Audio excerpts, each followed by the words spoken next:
శ్రీ గురు రాఘవేంద్రాయ నమః. మనము రాఘవేంద్ర స్వామి మహిమల గురించి చెప్పుకుంటున్నాం కదండి. ఈవేళ శ్రీ రాఘవేంద్రుల స్వామి వారి మహిమ విశేషాలని చెప్పుకుందాం. రాఘవేంద్ర తీర్థుల వారు సంచారమునకు బయలుదేరి అప్పటికి చాలా కాలమైంది. ఒక మారు తన శిష్యుడు వెంకన్న స్థితిగతుల్ని దివ్య జ్ఞానముచే పరిశీలించారు. మఠమునకు అతని వల్ల నెరవేరవలసి ఉన్న మొదటి పని అదావానికి బయలుదేరారు. ఆయన చేయాల్సిన మొదటి పనికి అదవానికి బయలుదేరారంటే అంటే మొదటి పనికై ఆదావానికి బయలుదేరారు. ఆదావాని ఆ ఊరికి బయలుదేరారంటండి. శ్రీవారి ఆగమన వార్త విన్న దివాన్ వెంకన్న ఘనమైన స్వాగతం సన్నాహాలు చేశారు. అయితే మంగళ వాయిద్యాలతో ఎదురేగి స్వామివారిని భిక్షకై తన గృహమునకు తీసుకుని వచ్చాడు. వెంకన్న అంటే ఆయన శిష్యుడండి. ఈయన ద్రివిదృష్టితోని ఎక్కడ ఏమి జరుగుతుందో తెలుసుకునేవారట. అలాగా స్వామివారికి వెంకన్న దంపతులు సకల మర్యాదలు చేశారు.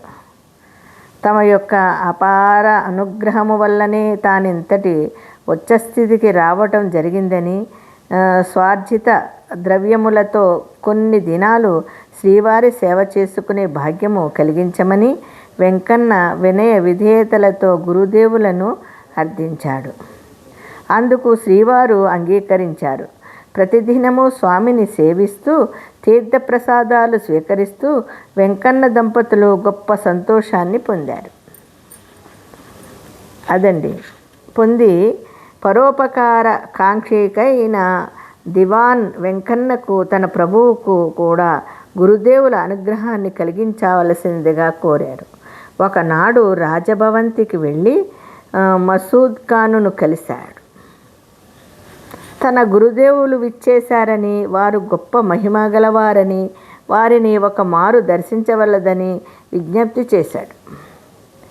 నవాబు వారి మహిమలు కొన్ని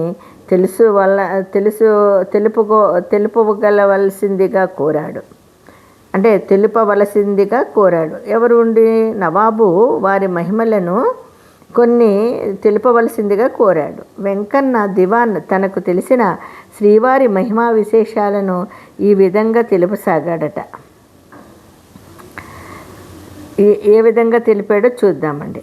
తామ్రపర్ణి నదీ తీరంలో గల గ్రామములో అమాయకుడైన ఒక బ్రాహ్మణుడు ఉండేవాడంటండి.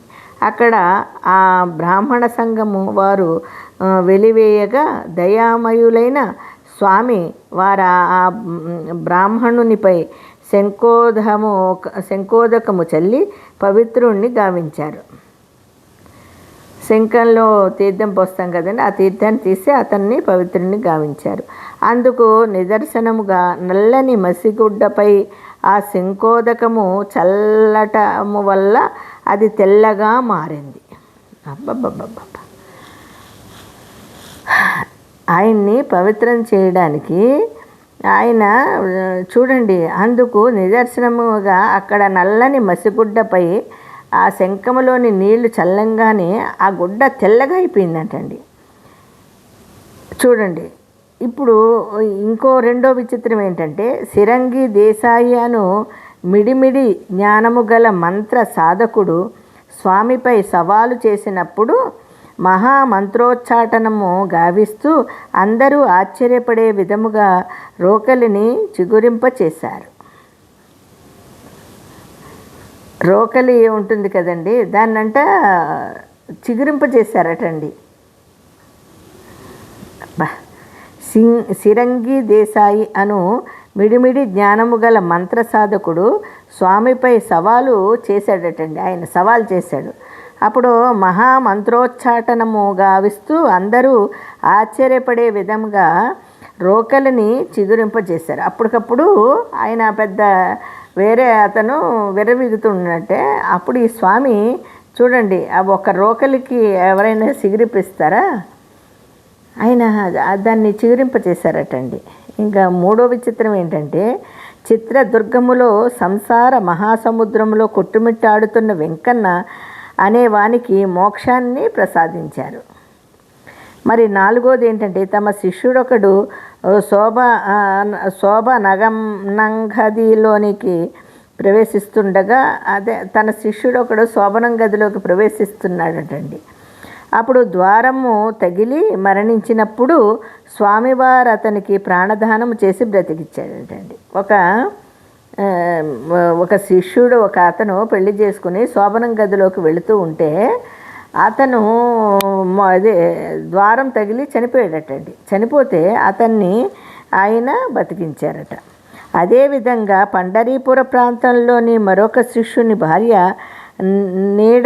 నీరు లేని చోట మార్గమధ్యంలో ప్రసవించగా కమండలోదకము చల్లి అక్కడ జల సరస్సును నీడ ఏర్పాటు చేశారట. అదండి అక్కడ చూడండి, ఆయన చేసే లీలలు, అద్భుత లీలలు ఎలా ఉన్నాయో చూశారు కదా. అతని భార్య నిలువు నీడలేక ఏమీ లేక ఒక మార్గమధ్యంలో ప్రసవిస్తూ ఉంటే కమండలంలోని నీళ్లు చల్లి ఆ తల్లికి జల సరస్సును నీడను ఏర్పాటు చేశారటండి. అక్కడ నీళ్లు ఉండేలాగా, నీళ్ళు లేని ప్రదేశంలో అక్కడ నిలువు నీళ్లు లేని చోట. ఎంత అద్భుతం అండి! భగవత్ స్వరూపుడు కదండి ఆయన. ప్రకృతిని శాసిస్తూ ఎంత అద్భుతంగానూ కారణ జన్మంగా ఇక్కడ భూమి మీదకి రావడము, ఆయన మానవ జన్మ ఎత్తి సంసారాన్ని అనుభవించి మళ్ళీ సన్యాసంలోకి వచ్చి ఇన్ని విధాలుగా చేశాడు కదండి ఆయన. ఇప్పుడు 4వది అయిపోయింది కదండి. ఇప్పుడు 5వది, మరొక మారు బీజాపురం నుండి చిక్కోడికి పోయే మార్గంలో చూడండి, బీజాపురం నుండి చిక్కోడికి పోయే మార్గంలో నీరు లేక దాహంతో మరణించిన బ్రాహ్మణుని ఒకరిని బ్రతికించారటండి. ఈయన చనిపోయారండి. రియల్గా పాతిపెట్టిన పిల్లాడినే కదా తీశారు పైకి. అలాగే చూడండి, మరణించిన వాళ్ళని ఆయన కమండలంలో నీళ్లు చల్లి, ఎంత అద్భుతం అండి! ఇది నిజంగా జరిగినవండి బాబు. ఆయన బ్రాహ్మణుని ఒక అతన్ని బ్రతికించారు. అంతేకాక త్యాగమూర్తులై మతము కోసము, ధర్మ రక్షణ కోసము, దీన జన సంరక్షణ కోసము వయసులోనున్న భార్యను బాల్యదశలోనున్న ఒక్కగానొక్క కుమారుని తృణప్రాయముగా పరిత్యజించి సన్యాసాశ్రమము స్వీకరించి నాటి నుండి నేటి దాకాను ధర్మము తప్పక సత్పదగాములై ఆశ్రమ ధర్మ రక్షణ గావిస్తూ అనేక ద్వైత వేదాంత గ్రంథాలను రచించి ఆ సేతు హిమాలయ పర్వతము పర్యటిస్తూ పండితులతో అనేక వాదోపవాదాలు గావిస్తూ దీన జనుల పాలిట కల్పవృక్షమై, భక్తులకు కామధేనువై, పండితులకు సుధాభాండమై, అర్ధులకు ఆశ్రిత భూజమై, ధర్మ మత వ్యాప్తికి యశోవితానమై, కుమత్తులకు సైతం కనువిప్పు గావించు కరుణా తరంగమై, దుష్ట శక్తులకు కూడా మోక్షానుగ్రహ ప్రదాత అయి శమ దమాదులచే శాంత తత్వము తపోసత్వముచే అపార బ్రహ్మత్వము యోగ సాధన ప్రాణ సంయమాదులచే త్రికాల విషయ పరిజ్ఞానత్వము ఆరాధ్య దేవత పరిపూర్ణను గ్రహముచే నిగ్రహానుగ్రహ ఘటన సామర్థ్యము కలిగియున్న శ్రీ రాఘవేంద్ర గురుదేవుల మహిమలు వర్ణించుటకు వీలు లేవన్నవి నిదర్శనములు గలవని నవాబుకు తెలిపాడు వెంకన్న దివాను. అడిగాడు కదండి నవాబు గారు, మరి ఆయన లీలలో మాకు తెలియాలి కదా అని అంటే, ఇవన్నీ అంతటి గొప్ప మహానుభావుడండి ఆయన అని కుతూహలముగా విన్నాడు నవాబు. కాదంటే వెంకన్న నొచ్చుకుంటాడనే ఉద్దేశముతో తప్పనిసరిగా రేపు వచ్చి మీ గురువులను దర్శించుకుంటానని చెప్పాడు.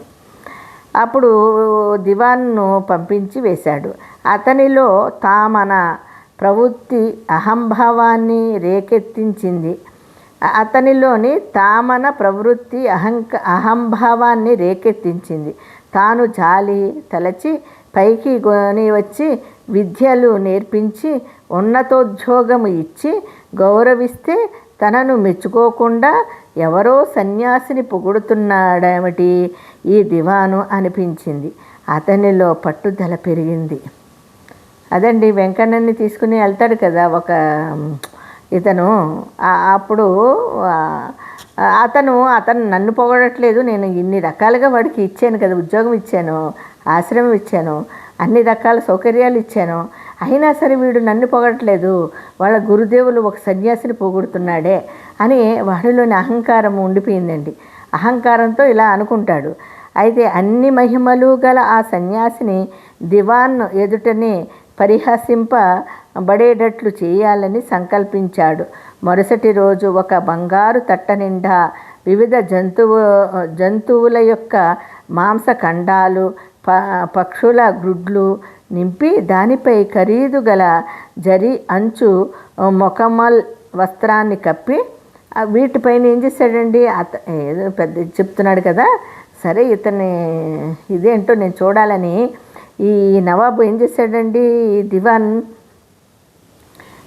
ఒక బుట్ట నిండా మాంసము ముద్దలు, గుడ్లు, పక్షి గుడ్లు అన్నీ పేర్చి దానిపైన మక్మల్ క్లాత్ అంటారు కదా, మక్మల్ క్లాత్ కప్పి చూడండి, కప్పి ఆ వస్త్రాన్ని కప్పి సేవకులతో పట్టించుకొని దివాన్ ఇంటికి వచ్చాడు నవాబు మసూద్ ఖాన్.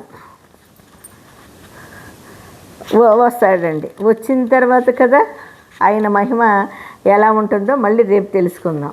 ఆయన రాఘవేంద్ర స్వామి ఏ విధంగా స్పందిస్తారు. అంతవరకు అందరికీ జై గురు రాఘవేంద్ర ఆయన మహా.